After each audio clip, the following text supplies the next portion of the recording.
d'aujourd'hui a examiné et adopté un décret portant abrogation du décret portant rétribution des prestations spécifiques des agents publics de l'État et également des magistrats.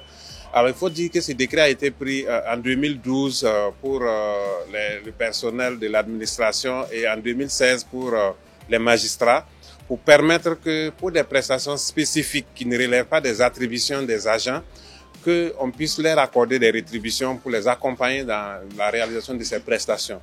Mais après plus de 10 ans de mise en œuvre, il s'est avéré que dans la mise en œuvre, il y avait beaucoup d'abus parce qu'il y avait des prestations qui relevaient justement des attributions des structures qui étaient donc rémunérées donc à travers les rétributions prévues par le décret. Après analyse, il a été jugé nécessaire d'abroger le décret pour faire en sorte que les ressources publiques soient utilisées de façon judicieuse.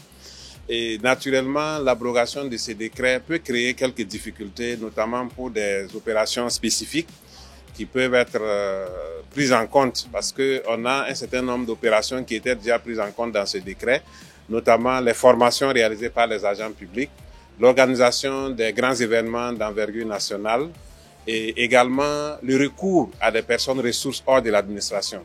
Donc il est prévu que pour faire face aux effets négatifs de l'abrogation, qu'on puisse prévoir un autre décret pour prendre en compte ces cas spécifiques. Donc les réflexions seront menées rapidement pour trouver ces décrets pour les cas spécifiques qui ont été cités.